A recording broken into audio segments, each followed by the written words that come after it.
जय श्री पितृदेवता।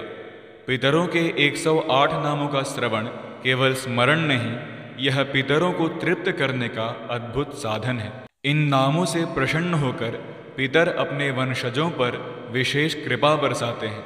घर परिवार में शांति और सौहार्द बढ़ता है। जीवन की बाधाएं दूर होती हैं और समृद्धि के नए द्वार खुलते हैं। कहा गया है, जब पितर प्रसन्न होते हैं तो देवता भी सहज ही कृपा करते हैं। इसलिए इन 108 नामों को पूरा सुनिए और अनुभव कीजिए पितरों के अद्भुत आशीर्वाद को। ओम पितृभ्यः नमः। ओम सोमाय नमः। ओम अग्निश्वात्तेभ्यः नमः। ओम वर्हिषदेभ्यः नमः।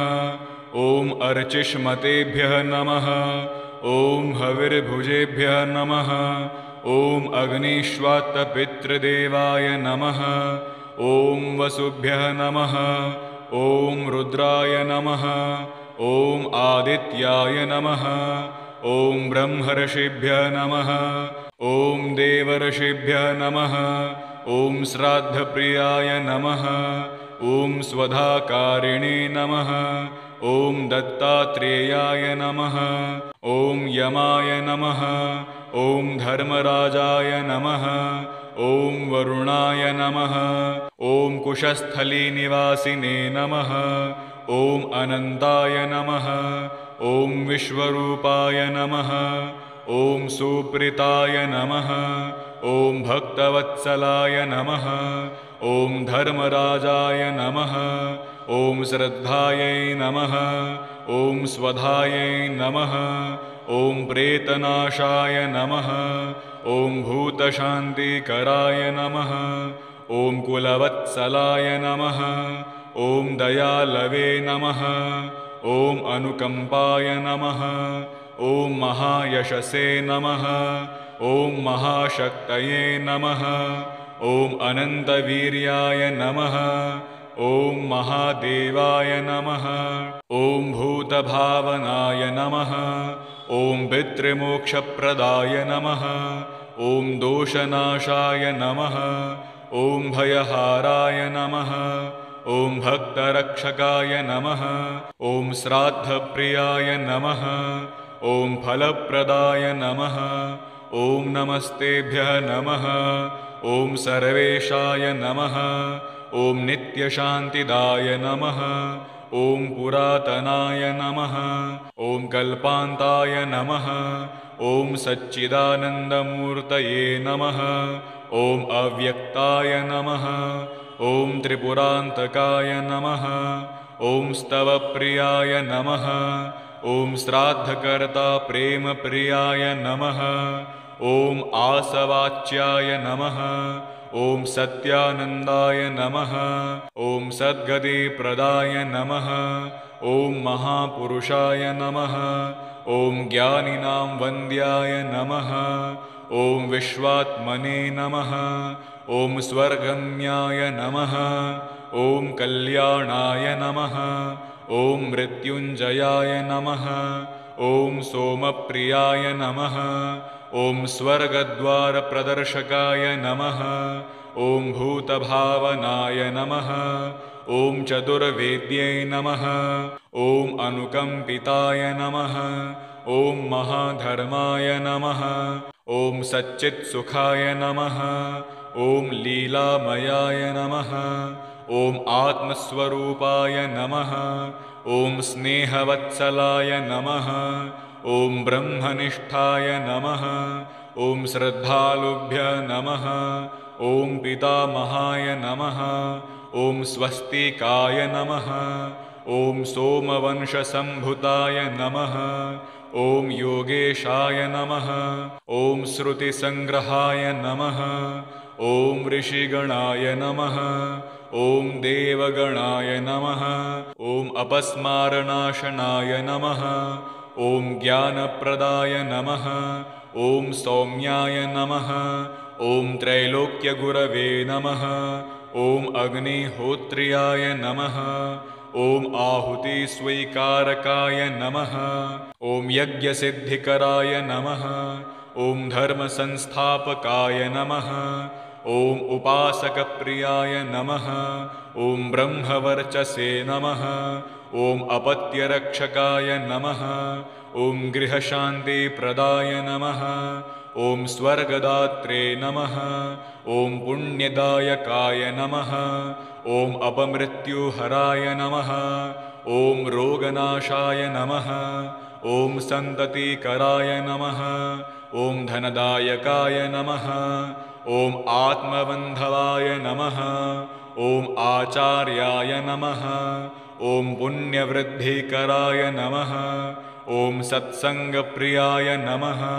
ॐ अमृतात्मने नमः। ॐ ब्रह्मरूपाय नमः। ॐ देवानामस्कृताय नमः। ॐ ब्रह्मलोकाय नमः।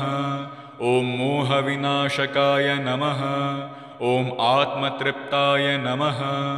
ॐ पितृभ्यः नमः। ॐ सोमाय नमः। ॐ अग्निश्वात्तेभ्यः नमः। ॐ वर्हिषदेभ्यः नमः। ॐ अर्चिष्मतेभ्यः नमः। ॐ हविर्भुजेभ्यः नमः। ॐ अग्निश्वात्तपितृदेवाय नमः। ॐ वसुभ्यः नमः।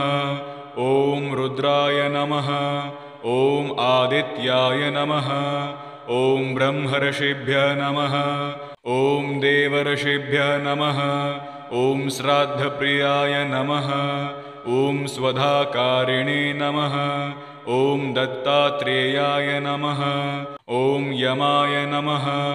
ॐ धर्मराजाय नमः। ॐ वरुणाय नमः।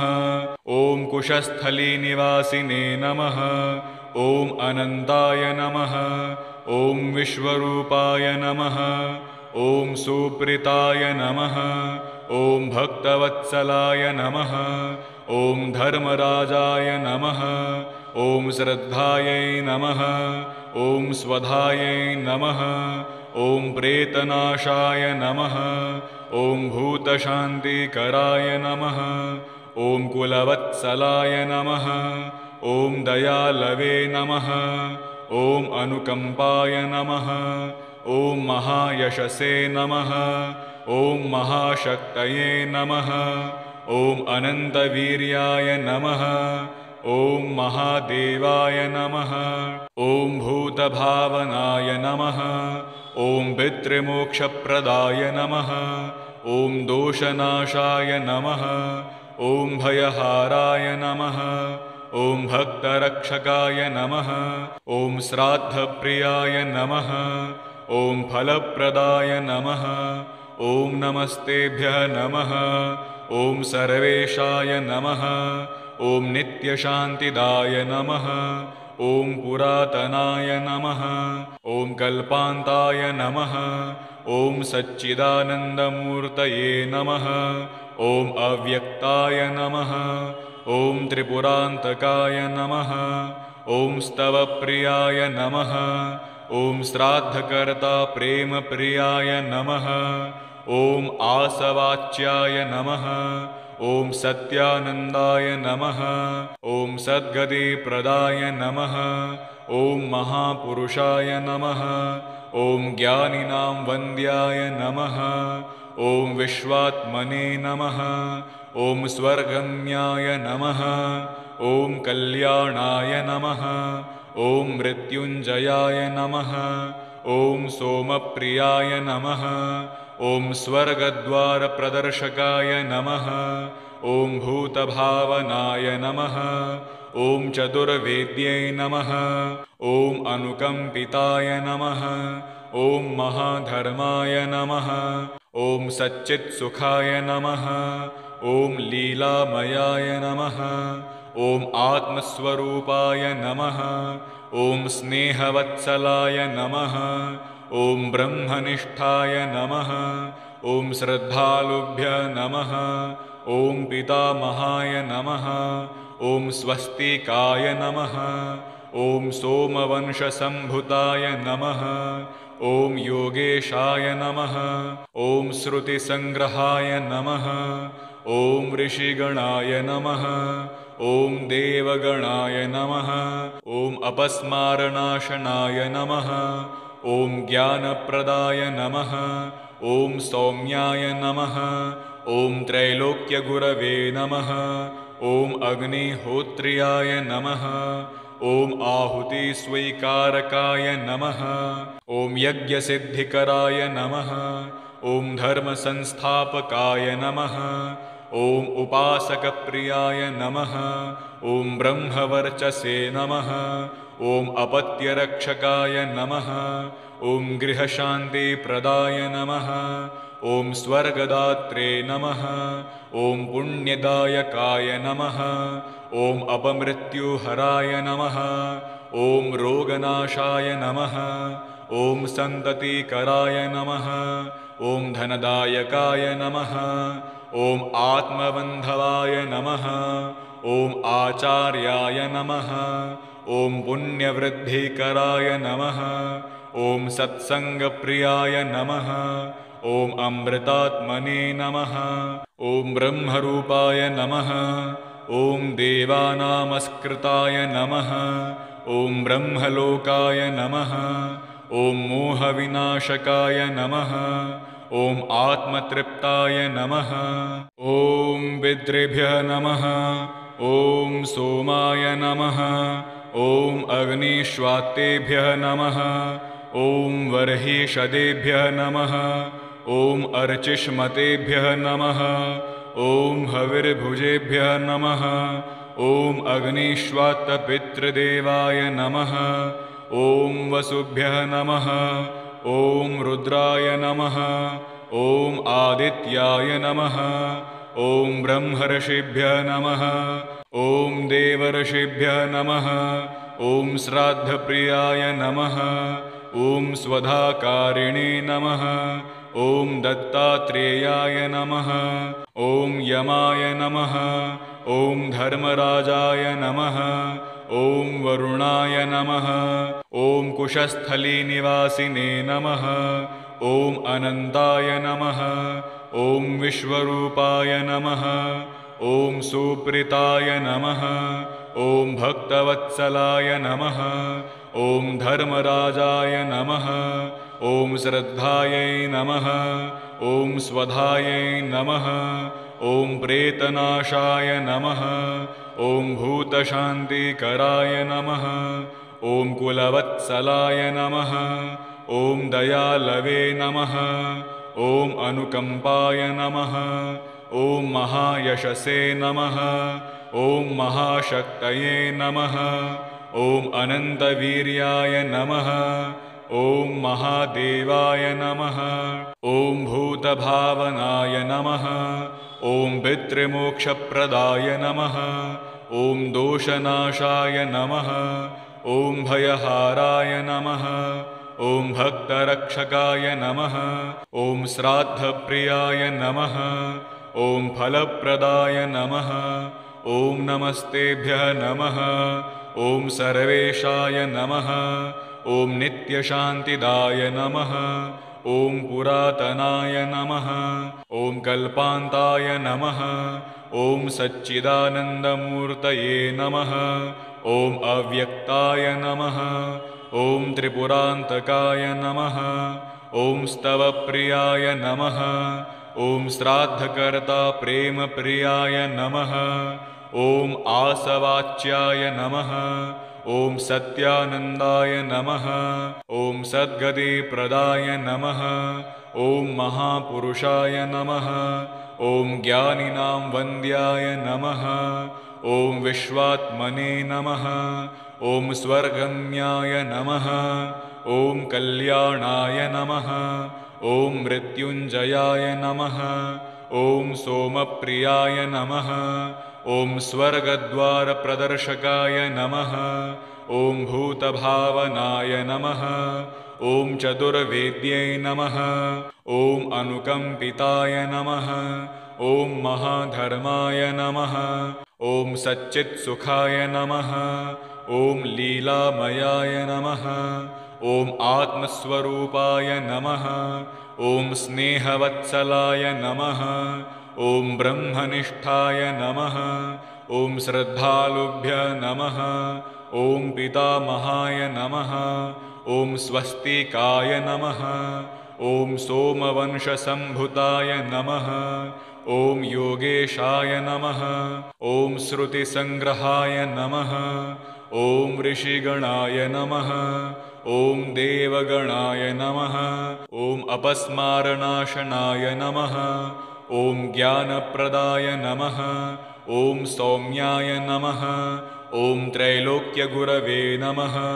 ॐ अग्निहोत्र्याय नमः। ॐ आहुतिस्वीकारकाय नमः। ॐ यज्ञसिद्धिकराय नमः।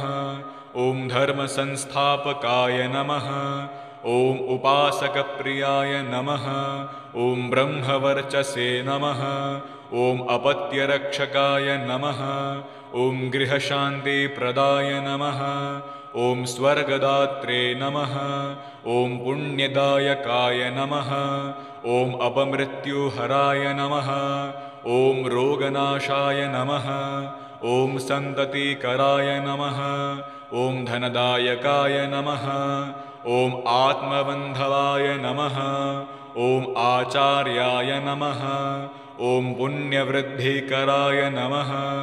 ॐ सत्सङ्गप्रियाय नमः। ॐ अमृतात्मने नमः। ॐ ब्रह्मरूपाय नमः। ॐ देवानामस्कृताय नमः। ॐ ब्रह्मलोकाय नमः। ॐ मोहविनाशकाय नमः। ॐ आत्मतृप्ताय नमः। ॐ पितृभ्यः नमः। ॐ सोमाय नमः। ॐ अग्निश्वात्तेभ्यः नमः। ॐ वर्हिषदेभ्यः नमः। ॐ अर्चिष्मतेभ्यः नमः। ॐ हविर्भुजेभ्यः नमः। ॐ अग्निश्वात्तपितृदेवाय नमः। ॐ वसुभ्यः नमः। ॐ रुद्राय नमः। ॐ आदित्याय नमः। ॐ ब्रह्मर्षिभ्यः नमः। ॐ देवर्षिभ्यः नमः। ॐ श्राद्धप्रियाय नमः। ॐ स्वधाकारिणे नमः। ॐ दत्तात्रेयाय नमः। ॐ यमाय नमः। ॐ धर्मराजाय नमः। ॐ वरुणाय नमः। ॐ कुशस्थलीनिवासिने नमः। ॐ अनन्ताय नमः। ॐ विश्वरूपाय नमः। ॐ सुप्रीताय नमः। ॐ भक्तवत्सलाय नमः। ॐ धर्मराजाय नमः। ॐ श्रद्धायै नमः। ॐ स्वधायै नमः।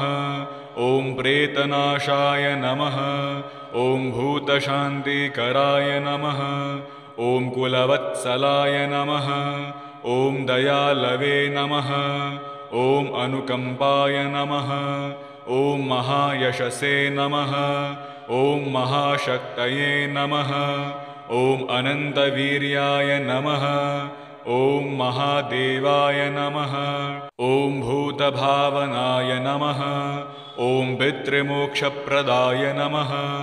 ॐ दोषनाशाय नमः। ॐ भयहाराय नमः। ॐ भक्तरक्षकाय नमः। ॐ श्राद्धप्रियाय नमः। ॐ फलप्रदाय नमः। ॐ नमस्तेभ्यः नमः। ॐ सर्वेशाय नमः। ॐ नित्यशान्तिदाय नमः। ॐ पुरातनाय नमः। ॐ कल्पान्ताय नमः। ॐ सच्चिदानन्दमूर्तये नमः। ॐ अव्यक्ताय नमः। ॐ त्रिपुरान्तकाय नमः। ॐ स्तवप्रियाय नमः। ॐ श्राद्धकर्ता प्रेमप्रियाय नमः। ॐ आसवाच्याय नमः। ॐ सत्यानन्दाय नमः। ॐ सद्गतिप्रदाय नमः। ॐ महापुरुषाय नमः। ॐ ज्ञानिनां वन्द्याय नमः। ॐ विश्वात्मने नमः। ॐ स्वर्गम्याय नमः। ॐ कल्याणाय नमः। ॐ मृत्युञ्जयाय नमः। ॐ सोमप्रियाय नमः। ॐ स्वर्गद्वारप्रदर्शकाय नमः। ॐ भूतभावनाय नमः। ॐ चतुर्वेद्यै नमः। ॐ अनुकम्पिताय नमः। ॐ महाधर्माय नमः। ॐ सच्चित्सुखाय नमः। ॐ लीलामयाय नमः। ॐ आत्मस्वरूपाय नमः। ॐ स्नेहवत्सलाय नमः। ॐ ब्रह्मनिष्ठाय नमः। ॐ श्रद्धालुभ्य नमः। ॐ पितामहाय नमः। ॐ स्वस्तिकाय नमः। ॐ सोमवंशसम्भुताय नमः। ॐ योगेशाय नमः। ॐ श्रुतिसङ्ग्रहाय नमः। ॐ ऋषिगणाय नमः। ॐ देवगणाय नमः। ॐ अपस्मारनाशनाय नमः। ॐ ज्ञानप्रदाय नमः। ॐ सौम्याय नमः। ॐ त्रैलोक्यगुरवे नमः। ॐ अग्निहोत्र्याय नमः। ॐ आहुतिस्वीकारकाय नमः। ॐ यज्ञसिद्धिकराय नमः। ॐ धर्मसंस्थापकाय नमः। ॐ उपासकप्रियाय नमः। ॐ ब्रह्मवर्चसे नमः। ॐ अपत्यरक्षकाय नमः। ॐ गृहशान्तिप्रदाय नमः। ॐ स्वर्गदात्रे नमः। ॐ पुण्यदायकाय नमः। ॐ अपमृत्युहराय नमः। ॐ रोगनाशाय नमः। ॐ सन्ततिकराय नमः। ॐ धनदायकाय नमः। ॐ आत्मबन्धवाय नमः। ॐ आचार्याय नमः। ॐ पुण्यवृद्धिकराय नमः। ॐ सत्सङ्गप्रियाय नमः। ॐ अमृतात्मने नमः। ॐ ब्रह्मरूपाय नमः। ॐ देवानामस्कृताय नमः। ॐ ब्रह्मलोकाय नमः। ॐ मोहविनाशकाय नमः। ॐ आत्मतृप्ताय नमः।